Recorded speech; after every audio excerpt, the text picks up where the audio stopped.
বন্ধুগণ, বৃষ্টির বিকেলে সকলেরই মুখরোচক কিছু খেতে ইচ্ছে করে, আর তার জন্য আজকে আমি ঘরে থাকা উপকরণ দিয়ে মুচমুচে একটি পকোড়া রেসিপি নিয়ে হাজির হয়েছি। আর তার জন্য আমি 150 গ্রাম ডালকে 1 ঘন্টা আগে ভিজিয়ে রেখেছিলাম। এবার এই ভিজানো ডালটাকে একটি মিক্সিং জারের মধ্যে নিয়ে নেব। এবার এই মিক্সিং জারের মধ্যে আমি অল্প একটু জল দিয়ে দিলাম। এবার ঢাকনাটা বন্ধ করে আমি একটা পেস্ট বানিয়ে নেব। আমার পেস্টটা রেডি হয়ে গেছে।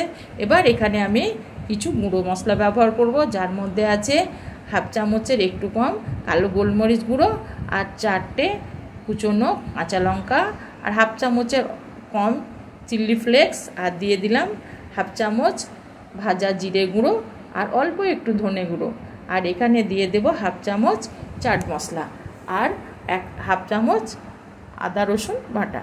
এবার বন্ধুরা আমি এখানে দিয়ে দেব চালের গুঁড়ি।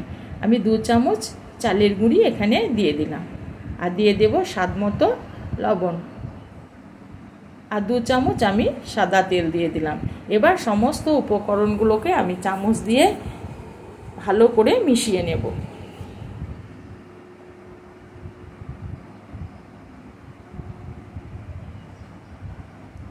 এবার আমি এখানে দিয়ে দিলাম অল্প একটু লঙ্কার গুঁড়ো আর অল্প একটু হলুদের গুঁড়ো।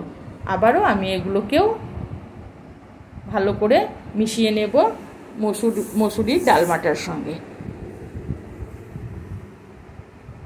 এবার চামচটা পরিষ্কার করে হাত দিয়ে আমি এটাকে আবারও কিছুক্ষণ এইভাবে মেখে নেব। আর তারপর আমি দিয়ে দেব 1 মুঠ কুচনো পেঁয়াজ। পেঁয়াজটা দেওয়ার পর আবারও আমি ভালো করে মেখে নেব ডালের সঙ্গে পেঁয়াজটাকে। আর অন্যদিকে আমি একটা প্যান গ্যাসের মধ্যে বসিয়ে দিয়েছি কিছুটা সাদা তেল দিয়ে। এবার আমি এই ডাল বাটাটা হাত দিয়ে ছোট ছোট পকোড়ার শেপ দিয়ে তেলের মধ্যে ছেড়ে দেব। বিকেলে চা কফির সঙ্গে দারুণ লাগে খেতে।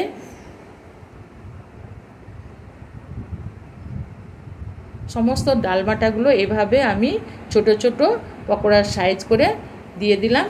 এবার এক পিঠ আমি প্রথমে ভেজে নেব, তারপর এগুলোকে আবার ঘুরিয়ে ফিরিয়ে পুরোটাই ভালো করে আমি ভাজবো। এক পিঠ আমার ভাজা হয়ে গেছে। এবার আমি একটা চামচ দিয়ে পকোড়াগুলোকে উল্টিয়ে পাল্টিয়ে আমি ভেজে নেব লাল করে। আর গ্যাসটা আমি এখানে মিডিয়ামে রেখেছি।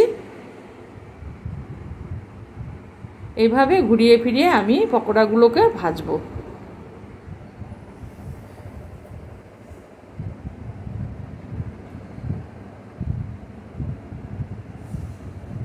আমি একটু লাল করেই ভেজে নেব।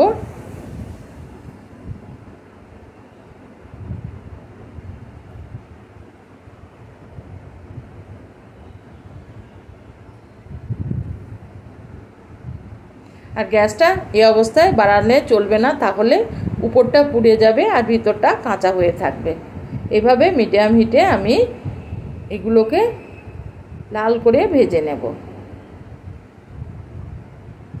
আমার পকোড়াগুলো কালার এসে গেছে। এবার এইগুলোকে আমি তেল থেকে উঠিয়ে নেব। দেখুন বন্ধুরা, যেমন দেখতে লাগছে খেতেও কিন্তু অসম্ভব লোভনীয়। এবার আমি এগুলোকে তেল থেকে এক এক করে উঠিয়ে নেব।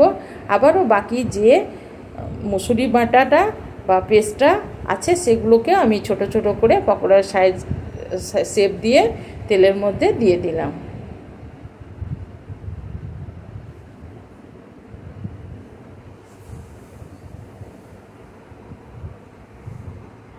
এগুলোকে আমি ঘুরিয়ে ফিরিয়ে লাল করে ভেজে নেব।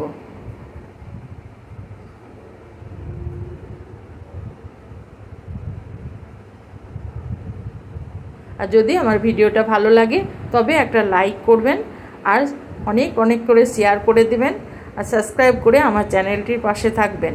এবার আমি এগুলো আমার লাল হয়ে গেছে। এবার এগুলোকে আমি তেল থেকে উঠিয়ে নেব। আমার পকোড়ার রেসিপিটি রেডি হয়ে গেল। আর এই পুরো ভিডিওটা দেখার জন্য আপনাদের অসংখ্য অসংখ্য ধন্যবাদ।